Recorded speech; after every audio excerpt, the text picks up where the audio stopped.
Tired. Yeah. So, in the Ten Commandments, one of the commandments is you should not covet. So that is the Ten Commandments of Moses, one of the 10. What is not covet means? Not what? You not want what Not. others have. Oh, okay. There. You don't want. Oh, you see, have a nice house. Our house is ugly. No. So if you think I'm gonna have a nice house too, I'm gonna buy a nice house too. So you're wanting things that you don't have yet. That is against the law. You are sinning. What if you're Right? like hoping for something and you're saving up for it? Yeah, if you're doing it for an inspiration, it's good. But if you're doing it because you want it, you're greed about it, that is covet. Right? You already have a phone. And you see iPhone 16 phone of your classmate. Ew.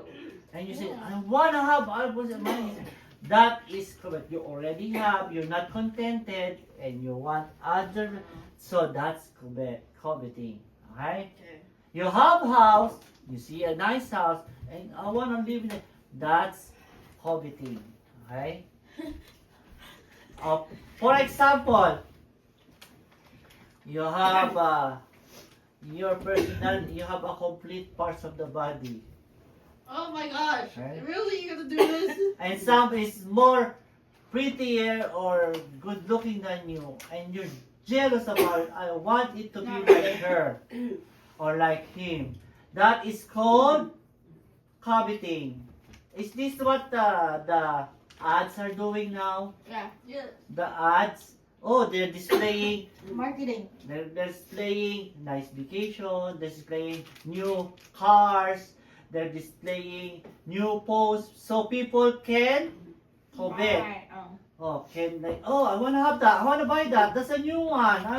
Even though you have an old one, so that is coveting. It's called moral law. Next, Exodus 21:15 and 17. Exodus 51. I have it. I have it. What? Tapusin na natin ito na ito. Exodus. Exodus. I have it. I found it. Read. Exodus. 21, 15, Okay. at Wait, what and are we 7. doing? 15 na sa'yo, sa inyo. What are we 17. doing? Gosh, this girl is so annoying. What am I doing? Sige, 17 kayo sa Israel. Wait! Exodus. What are we doing? Whoever strikes father and What? mother shall be put to death. Oh jeez. Ikaw. Oh, What are we jeez. doing? 17, sa'yo. Exodus. Exodus, the first one. Exodus 17. What's with the brightness Why up? are we skipping 16? Siya, 17 lang, go. Wait, I can't see it. Whoever curses father or mother shall be put to death. Ano sa'yo? Ano sabi sa'yo? Whoever strikes the mother or father. What did you mean by strike? Hit, slap, or punch? Straight over bed. Straight over bed. What is the punishment? Put to death. Death. Put to death. Straight over bed. Next one, what did you say sa'yo? Whoever Wait. Let me.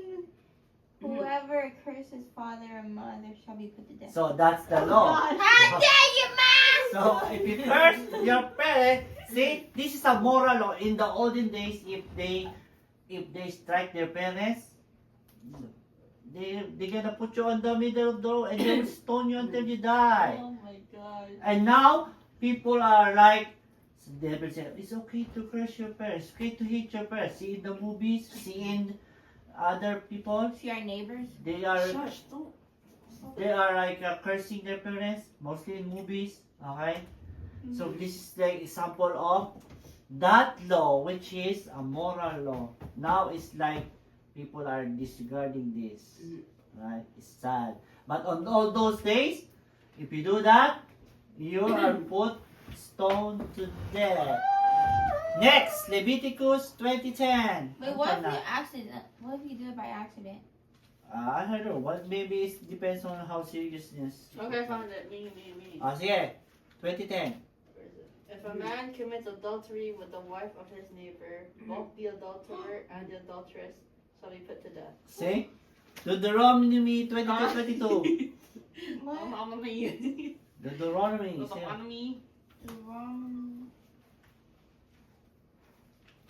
Deuteronomy.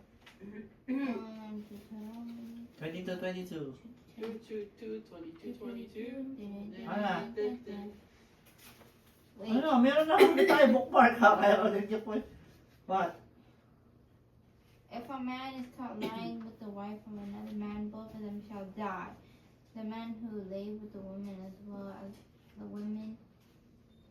So you shall purge the evil from Israel. See, this is the law. So now our people are teaching it's okay to have two wives to like marry another one and it's becoming natural, right? You know about that? No. Like celebrity has a new wife or husband, they don't like it no more, they divorce, then they get another one, right? So this is one example, adultery, okay? Even in movies, they're showing it, it's okay to cheat with your partner, it's okay. So this is one of the law. So adultery. Last na, I found it. I found it. si Mama naman. Should I be? Leviticus Leave it there.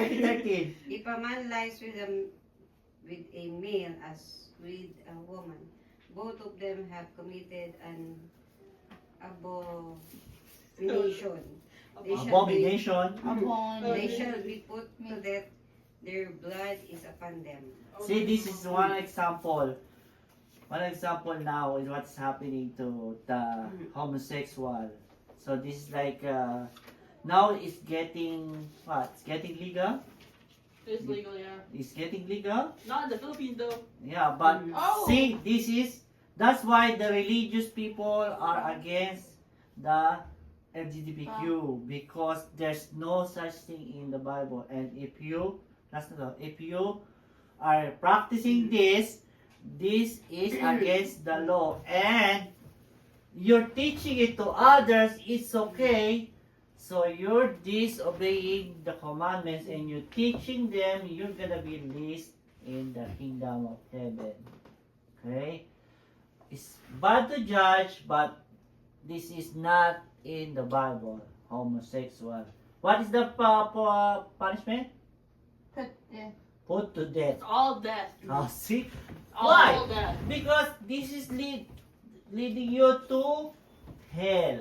Because you are disobeying the law. Any question now? Clarification? Any question kayo? Personal question? Clarification? Did you understand? Everything? We have a quiz. okay. Okay. Are you ready for the quiz? I have a quiz now here. Hey.